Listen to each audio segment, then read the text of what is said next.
Sobra ka na! Saan ka ba? Ayop ka! Ayop ka! Mamatay ka na! Wala ka yan! Wala! Ay, anak ko!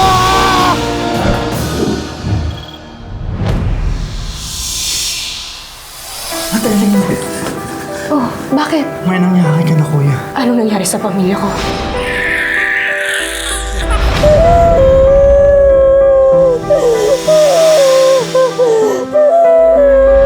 Ito yun lang yung nandiyan na sa gamit ni Apple.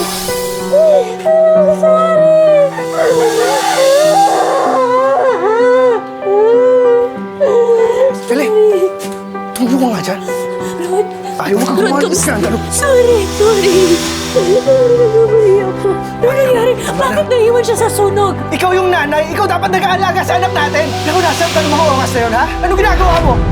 Nagpapakasasa ka sa Amerika! Nagtatrabaho ka para kay baby! Eh ngayon, asan yung pagtatrabaho mo? Asan yung anak ko?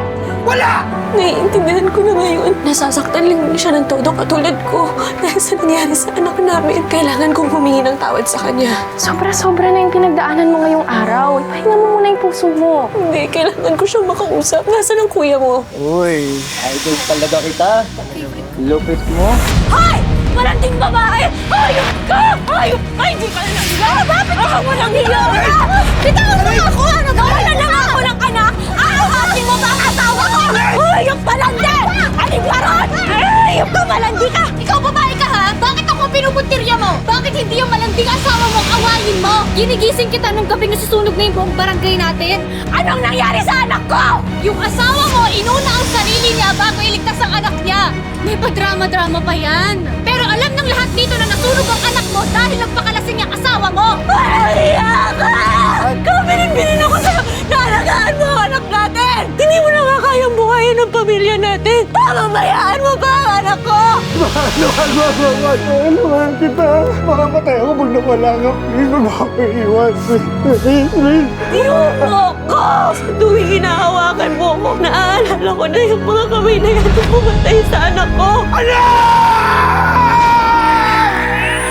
Pinatay mo ang anak ko dahil sa kapabayaan mo! Habang buhay na kitang kasusuklaman! Ayop ka!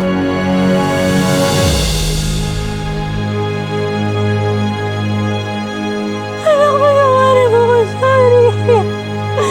Sorry, anak! Sundan natin ang part 2 ng ating kwento dito lang sa Tadhana.